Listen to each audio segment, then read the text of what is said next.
Bonjour et bienvenue dans cette capsule qui a pour but la différenciation entre les virus et les bactéries. Premièrement, quoique la morphologie des individus diverge énormément d'une espèce de bactérie à l'autre et d'un virus à l'autre, il existe une différence physiologique majeure entre ces deux micro-organismes. Les bactéries sont nettement plus grosses que les virus.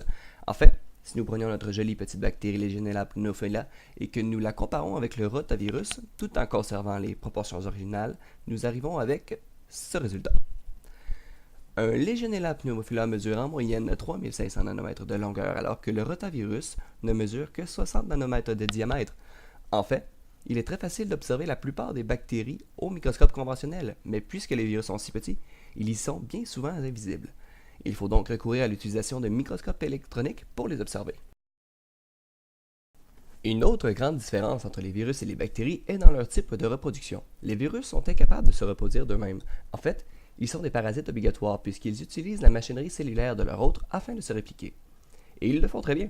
Par exemple, une seule infection d'un virus de l'immunodéficience humaine, ou VIH, sur une cellule T de l'immunité mène à la création de 1000 à 3000 nouveaux virus. Cette magie s'opère lorsque le virus s'attache après la cellule hôte et qu'il lui transmet son matériel génétique. Le reste de la réplication du virus est très différent d'une espèce à l'autre, mais finit généralement par l'explosion de la cellule suite à la surconcentration de virus à l'intérieur d'elle. Quant à elle, les bactéries se produisent asexuellement via la mitose. Pour rafraîchir la mémoire, la mitose bactérienne survient lorsqu'un individu atteint sa masse critique et qu'il décide de se dupliquer dans son intégralité. Ainsi, la cellule mère donne naissance à une cellule fille, ce qui augmente la population bactérienne d'un individu. Donc, contrairement au virus, les bactéries sont autonomes, dans la plupart des cas.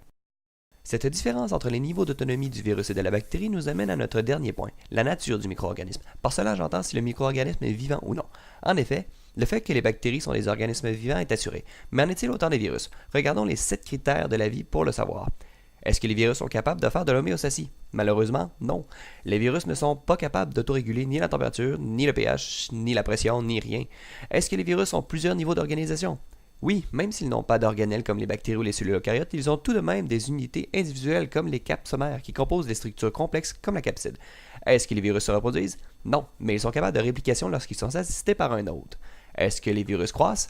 Non, un virus complètement formé est incapable d'assimiler de l'énergie pour augmenter sa masse ou son niveau de complexité. Est-ce que les virus utilisent de l'énergie? Oui, mais en utilisant la machinerie cellulaire de l'hôte. Est-ce que les virus répondent à des stimuli? Possiblement, mais plusieurs expériences ont été menées pour le démontrer et tous sans succès. Est-ce que les virus évoluent et s'adaptent? En fait, les virus sont les grands champions de l'évolution. Prenons par exemple le virus de l'influenza qui évolue si rapidement qu'il présente environ 10 mutations sur son petit génome de 13 kilobases par cycle de réplication. Cela conclut cette capsule sur les différences entre les virus et les bactéries. Passez une bonne journée et n'oubliez pas de remplir le questionnaire sommatif disponible sur Moodle avant le prochain cours.